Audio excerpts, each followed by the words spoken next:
Mis saludos cordiales a mis hermanos y hermanas, amigos y amigos en esta tarde de este viernes 19 de junio del año 2020, el año de plenitud divina y en el que estamos morando bajo la gloria de nuestro Dios. Es un privilegio poder estar con ustedes en esta tarde para compartirles la palabra del Señor. Damos gracias a Dios porque desde que empezó la crisis que estamos viviendo, Dios nos ha dado la oportunidad de que juntos podamos estudiar la palabra de Dios. Y yo he estado tomando los días viernes para hablar de un hombre excepcional que nos presenta la palabra de Dios, que es el rey David, y muchas enseñanzas hemos sacado del rey David, y yo quiero utilizar la figura de este héroe de Dios en el día de hoy para hablar del tema el ungido protegido por Dios. Vamos, amados hermanos y hermanas, a tener una palabra de oración. Padre, en el nombre precioso de nuestro Señor Jesucristo, en esta tarde te adoramos, bendecimos y glorificamos tu nombre y te damos gracias porque tú nos das nuevamente la apertura de poder a través de este medio compartir tu bendita, santa y poderosa palabra.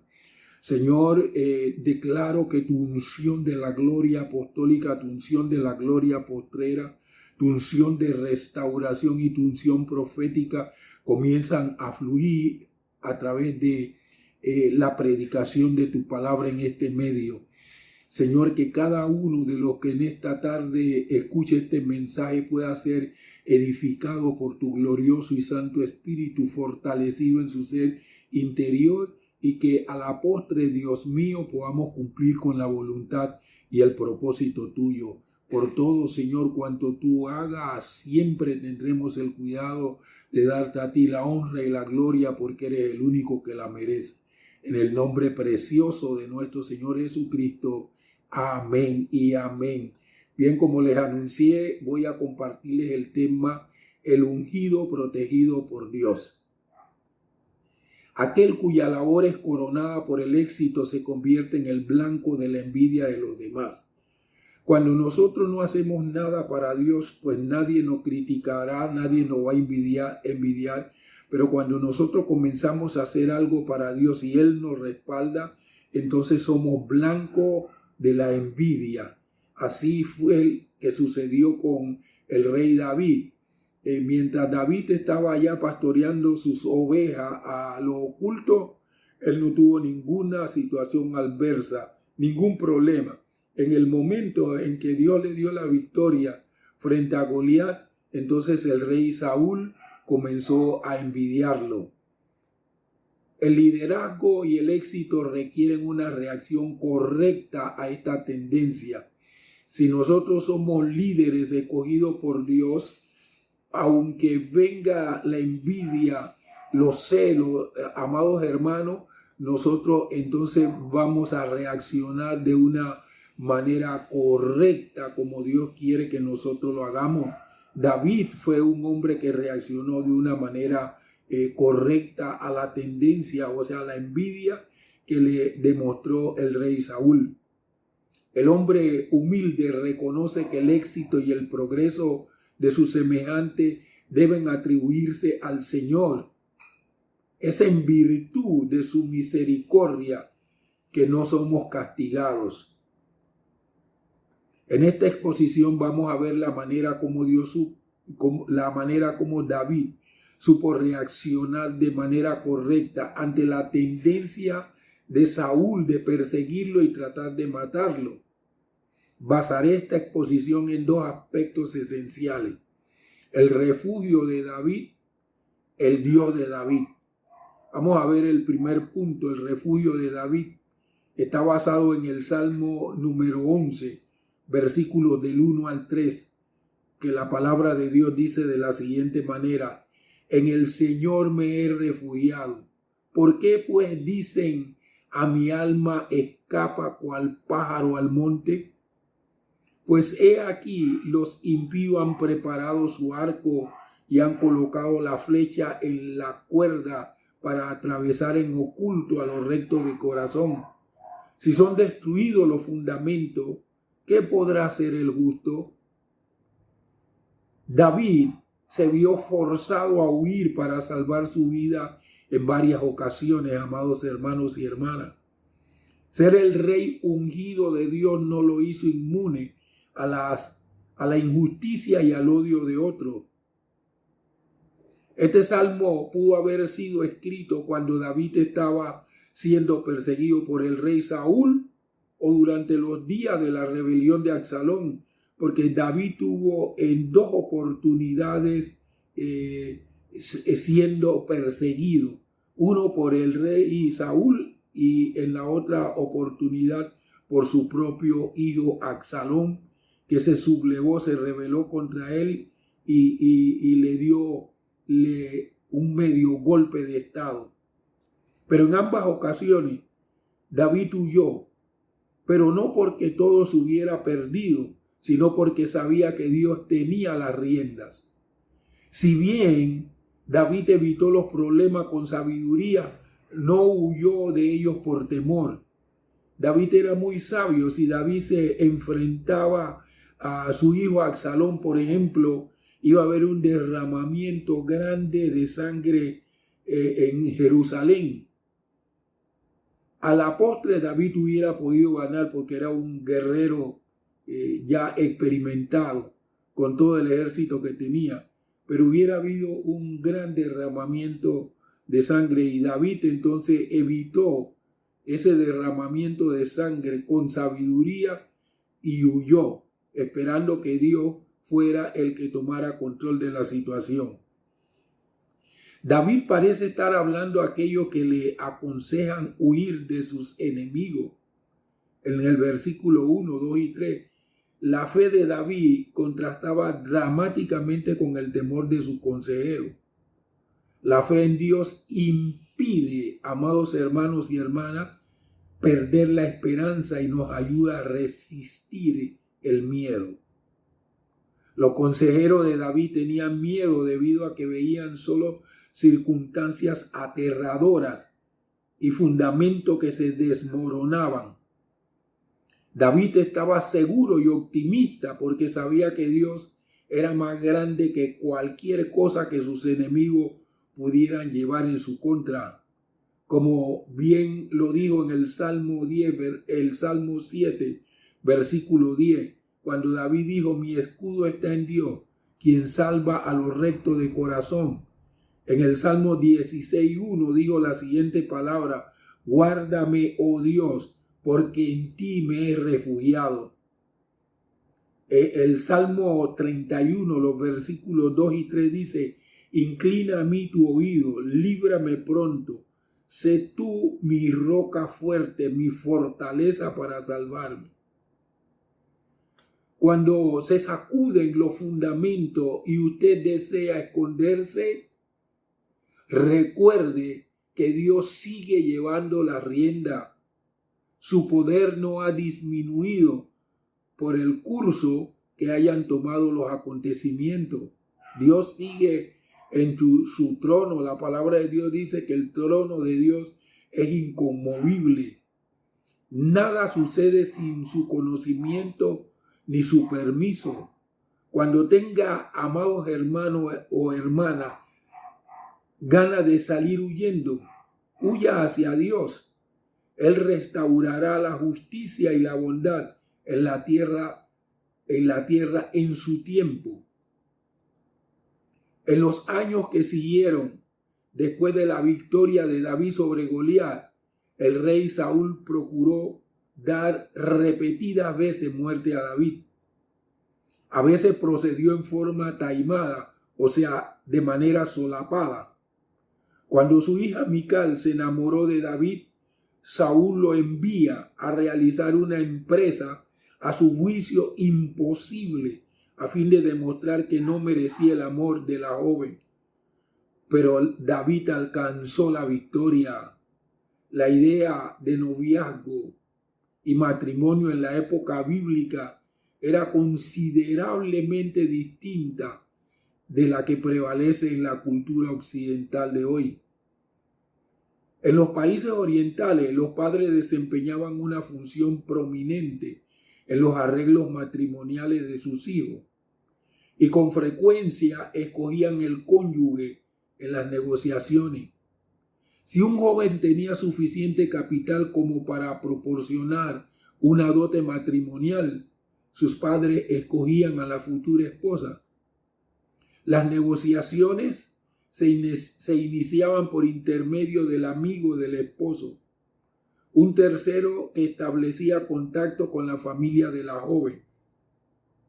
El concepto de pagar una dote a la familia de la novia se fundamentaba en la idea de que la pérdida de la joven disminuía la eficacia de la familia, puesto que era ella con frecuencia la que realizaba tareas domésticas y cuidaba el ganado.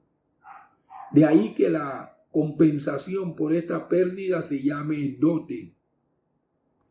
En lo que respecta al mensaje de hoy, Saúl se aprovecha de esta costumbre para induir un complot destinado a librarse de David, al solicitar que el joven diera muerte a 100 filisteos enemigos en calidad de dote, para poder aspirar hacia la mano de Mical.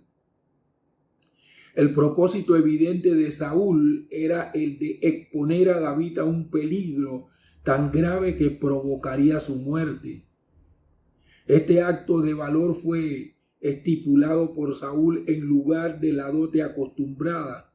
De ahí que se explique la declaración: el rey no desea la dote, que aparece en 1 Samuel 18:25. Dice: y Saúl dijo, digan esto a David, el rey no tiene interés en el precio matrimonial, sino en 100 prepucios de filisteo, para vengarse de los enemigos del rey. Pero Saúl pensaba hacer caer a David en la mano de los filisteos. La misma palabra de Dios nos da luces de cuál era la intención verdadera de Saúl. Era enviar a David para que en una guerra con los filisteos pudiera morir. Otras veces Saúl enviaba mensajeros para que dieran muerte a David en cuanto lo vieran. En cierta oportunidad, Mical le ayudó a escapar y David se trasladó a la escuela de los profetas de Samuel en Ramá. Saúl personalmente vino para arrestarlo allí, pero el Espíritu de Dios se hallaba en control de la situación e impidió que se cumplieran los planes de Saúl. Cuando Saúl procuró resistir al Espíritu, el poder del Espíritu era tan grande que Saúl se quitó sus vestiduras reales y quedó allí desnudo, o sea, vestido solamente con su túnica. Y Saúl profetizó. David huyó y se acogió a la protección de Samuel, porque sabía que Samuel era un varón de Dios, pero la verdadera confianza o refugio de David era el Señor. Quizás comprendamos mejor el cuadro, como decís, de los versículos 1, 2 y 3. O sea, esto es lo que los consejeros le dijeron a David. Los consejeros que querían que David se fuera, que no enfrentara el peligro. Y parece que algunos de ellos, amigos de él, supuestamente le decían que los malvados estaban emboscados en la oscuridad. Ya tenían tendido el arco, listo para apuntar y herir, pero aún los fundamentos mismos de la sociedad estaban siendo destruidos en Jerusalén. De ahí que David no podía esperar ayuda, ni apoyo, ni justicia. Como un ave indefensa, según ellos, debía volar a algún refugio montañoso que estos supuestos amigos le señalaban. David debe de haber considerado que los fundamentos mismos se desmoronaban cuando descubrió que Saúl tramaba su muerte. Era como si en la actualidad el presidente de la nación y la Corte Suprema de Justicia se volvieran contra todo aquello que fuese recto. Así estaba en ese tiempo el reino de Saúl. Y sin embargo, David se niega a considerarse un ave indefensa. El Señor vivía aún en su santuario y en él confiaría. Buscaría a Dios aún cuando su refugio, buscaría a Dios aún como su refugio y fortaleza, como dijo en el Salmo 46, el versículo 1 y 7. Él dijo: Dios es nuestro amparo y fortaleza, nuestro pronto auxilio en las tribulaciones. El versículo 7 dice: el Señor de los ejércitos está con nosotros, nuestro refugio es el Dios de Jacob. David siempre tuvo confianza, siempre buscó a Dios, siempre estimó a Dios como su refugio y su fortaleza. Es lo que también nosotros debemos de tener a Dios como nuestro refugio, como nuestra fortaleza en los momentos de crisis, en los momentos de angustia, porque pasaremos por ello. El Señor Jesucristo dijo: en el mundo tendréis aflicciones, pero confiad, yo he vencido al mundo. Si en medio de esas pruebas, de esas luchas y de esas tribulaciones nosotros buscamos a Dios como nuestro refugio y fortaleza, entonces nosotros obtendremos al final la victoria en medio de toda esa situación. Vamos a ir al punto número 2, el Dios de David, basado en el Salmo 11, versículo del 4 al 7. Así dice la palabra del Señor: el Señor está en su santo templo, el Señor tiene su trono en los cielos, sus ojos ven, sus párpados examinan a los hijos de los hombres. El Señor prueba al justo, pero su alma aborrece al impío y al que ama la violencia. Sobre los impíos hará llover brasas, fuego, azufre y vientos huracanados. Serán la porción de la copa de ellos. Porque el Señor es justo y ama la justicia. Los rectos contemplarán su rostro. Estos versículos, amados hermanos y hermanas, amigos y amigas, llaman nuestra atención hacia Dios, que era el refugio de David, y nos proporcionan razones en virtud de las cuales este joven guerrero podía depositar su confianza en su Hacedor. Aunque fracasen las instituciones terrenas y los métodos humanos, aunque nuestros mejores amigos nos desilusionen, hay un Dios que habita en su santo templo celestial, el lugar de su trono. Debemos observar que no hubo templo en Jerusalén hasta después de la muerte de David. Entonces David no se estaba refiriendo a ningún templo terrenal. Esto quiere decir que David, como profeta en el espíritu, ve el templo y el trono en el cielo.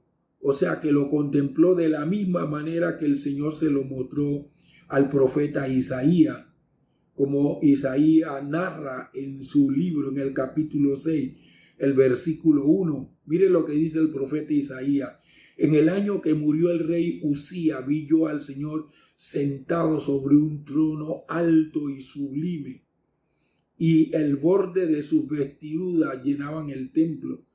También Dios le permitió al profeta Isaías ver lo que David contempló en su espíritu. En este salmo, en el versículo 4, David reconoció la omnisciencia de Dios al decir: sus ojos ven, sus párpados examinan. Así como el profeta Isaías reconoció la santidad de Dios cuando lo observó en su trono, así David también, cuando lo vio en su trono, reconoció su omnisciencia. Entonces dijo: sus ojos ven, sus párpados examinan. Mientras que esta información perturbaría al hombre desobediente, cuando nosotros estamos conscientes que Dios examina cada una de las cosas que nosotros hacemos, esta información de que Dios mira todas las cosas perturban a los desobedientes, pero es un gran consuelo para aquellos que aman al Señor. Saber que cada situación en la que nosotros pasamos, el Señor está pendiente y la está viendo. Él no nos ha abandonado.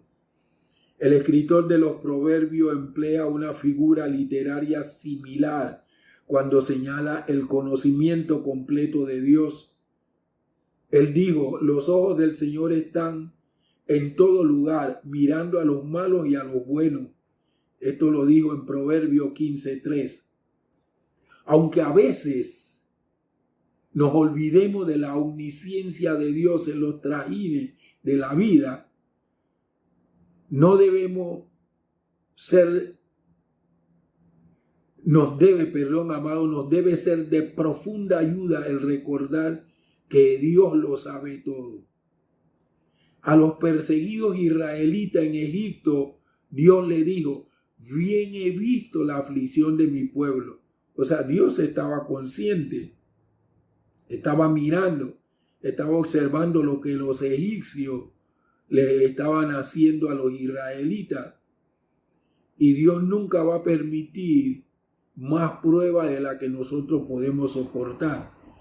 Así que Él solamente les permitió a los israelitas lo que podían soportar, y luego entonces les envió un libertador.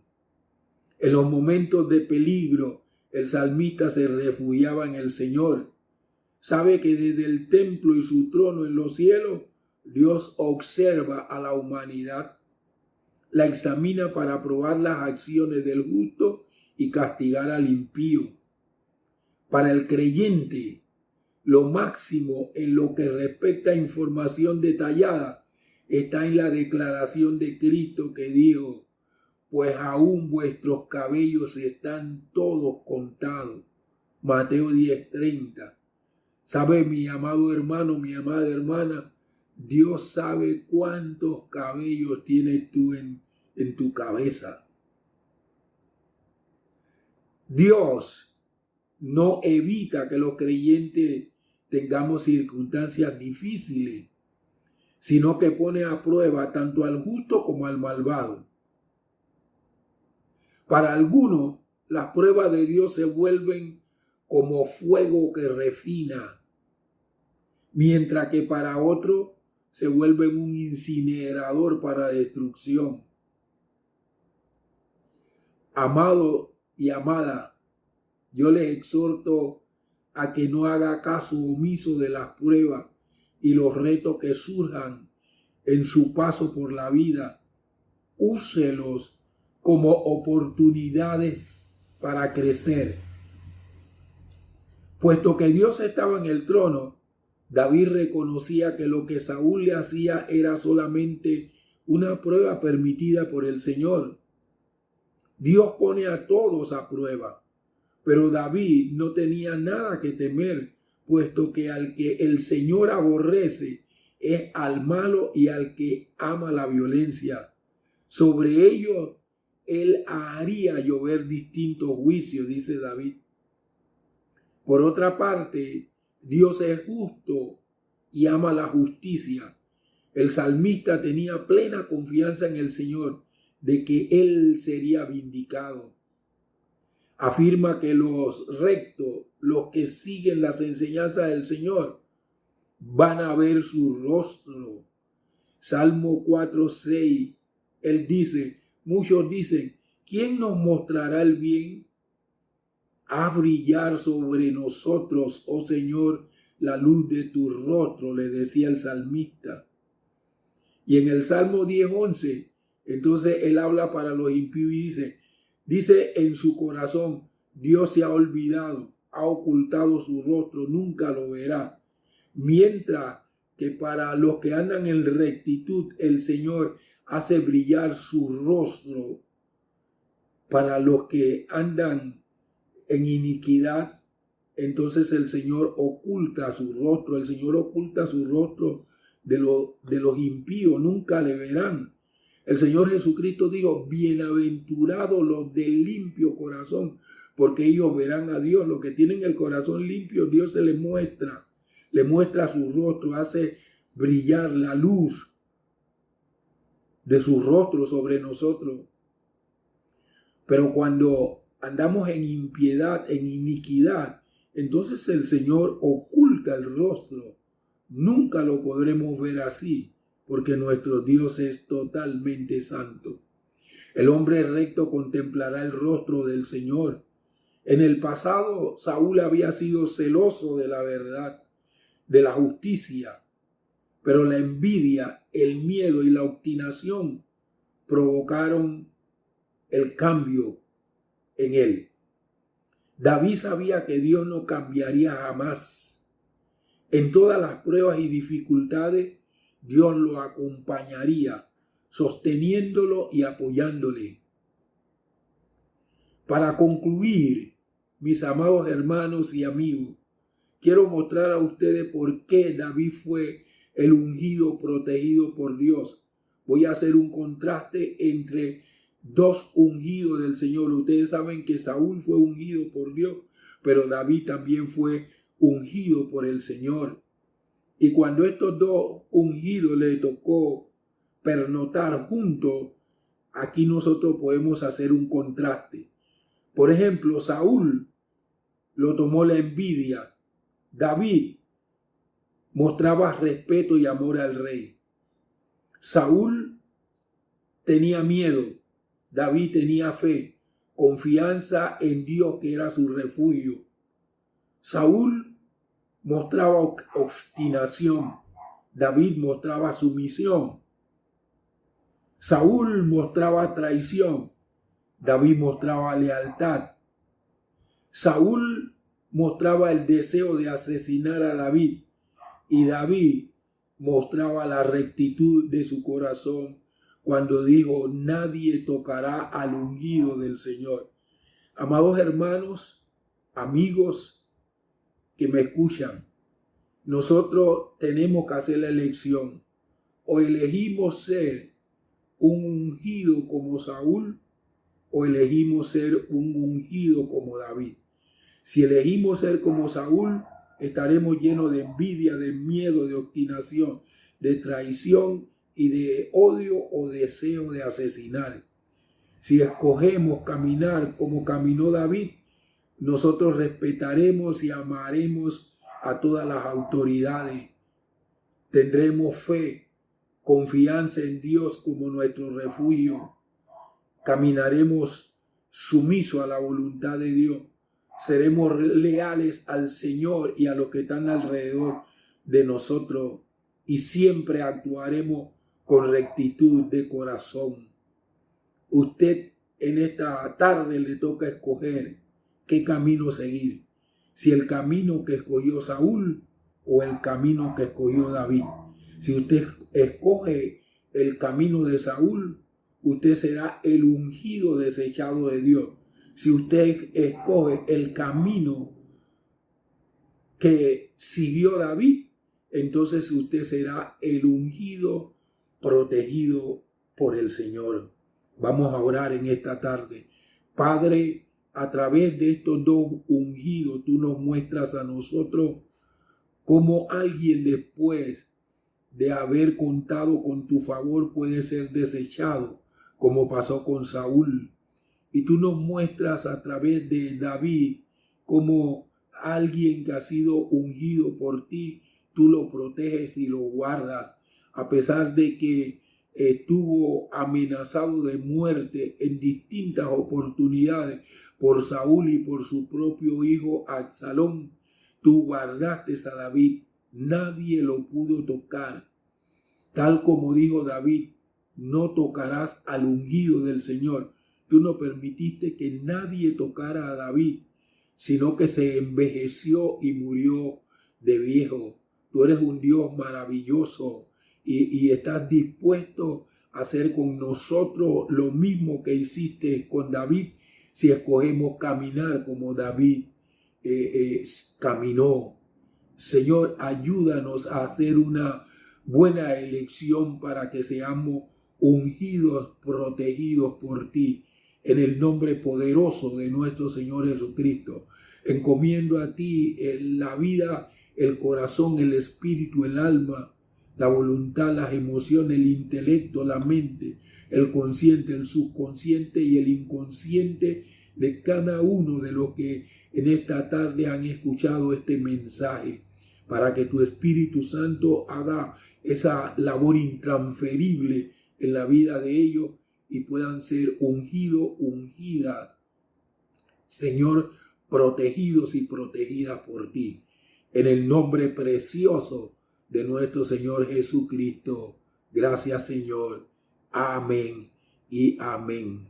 Mis amados hermanos, ha sido un verdadero privilegio estar con ustedes en esta tarde. Espero, Dios mediante, estar con ustedes el próximo domingo. El día domingo entonces continuamos con el estudio del libro de los Hechos en un mensaje que sea de edificación, un mensaje motivador a caminar en la senda que el Señor Jesucristo nos abrió. En tanto que llega el día domingo, que el Señor no solamente le bendiga, sino que le guarde y le prospere en todos los ámbitos de su vida. En el nombre precioso de nuestro Señor Jesucristo. Gracias.